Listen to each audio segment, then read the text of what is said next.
mulianya akhirat dan hinanya dunia. Cukup banyak dalil yang sudah kami sampaikan pada saat itu, diantaranya adalah sabda Nabi SAW kepada seorang sahabat, apa makanan dan minumanmu?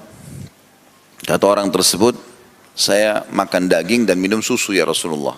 Dianggap ini makanan yang paling hebat kalau manusia. Kalau dia sudah tiap hari makan daging, minumannya susu, ini berarti orang yang mampu.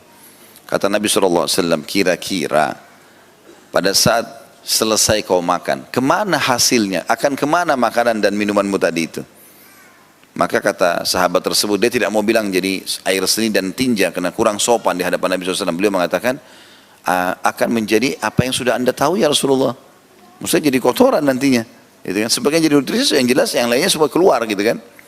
Kata Nabi SAW, sesungguhnya Allah memberikan perumpamaan dunia ini seperti makanan atau sisa makanan ataupun makanan yang dikeluarkan dari hasil makanan dari perut manusia. Gitu. Artinya seperti kotoran. Orang kalau meninggal teman-teman baru tahu, oh ternyata dunia itu begini ya. Hina benar nih. Kita dulu ribut-ributan, rebutan tanah, rebutan tempat duduk, rebutan jabatan, rebutan ini. Enggak ada apa-apanya. Bahkan itu jadi hisab yang berat pada hari kiamat. Ya. Maka beriman kepada akhirat ini sangat besar manfaatnya. Makanya dijadikan sebagai rukun iman.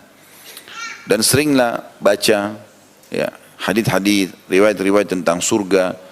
Seminggu sekali, 2 minggu sekali, ya sebulan sekali maksimal baca lagi kembali.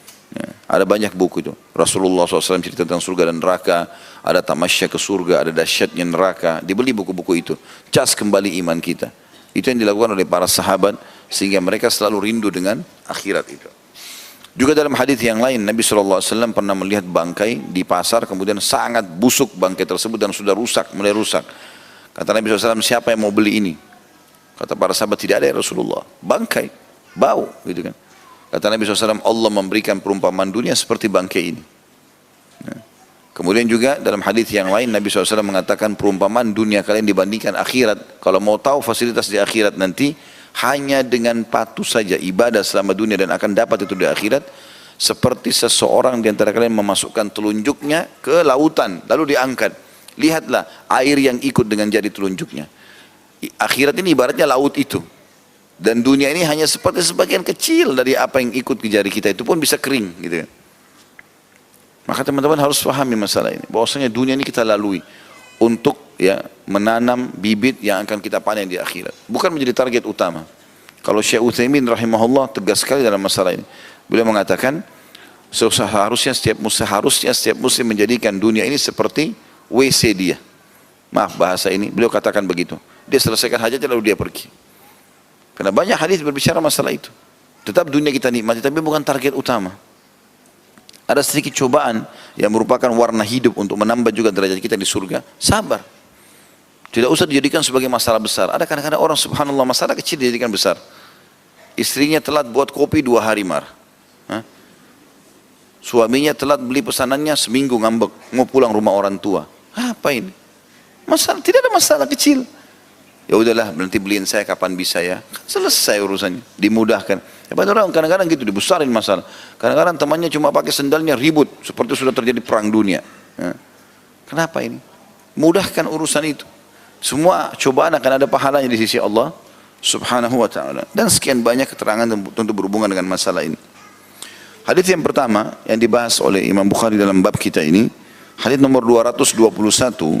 Imam Bukhari berkata, Ali bin Abi Hashim mengabarkan kepada kami, ia berkata, Nusair bin Umar bin Yazid bin Qabisa bin Yazid al-Asadi mengabarkan kepadaku dari fulan, ia berkata, sami'tu Burmata bin Laythin bin Burma annahu sami'a Qabisa bin Burmata al-Asadi qal kuntu 'inda an-nabiy sallallahu alaihi wasallam fasami'tuhu yaqul ahlul ma'rufi fid dunya hum ahlul ma'rufi fil akhirah wa ahlul munkari fid dunya hum ahlul munkari fil akhirah.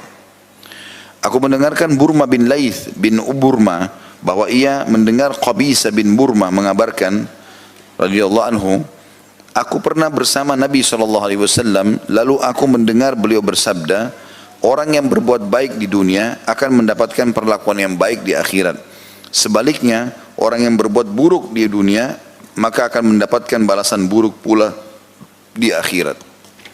Disebutkan di sini ada kandungan hadis. Al-Allamah Albani, Syekh Albani rahimahullah mengatakan, Hadits ini terkesan merupakan tafsiran dari firman Allah Ta'ala Al-Zalzalah atau Al-Zilzalah ayat 7. A'udzu billahi minasyaitonir rajim. Wa may ya'mal mithqala dzarratin khairan yarah.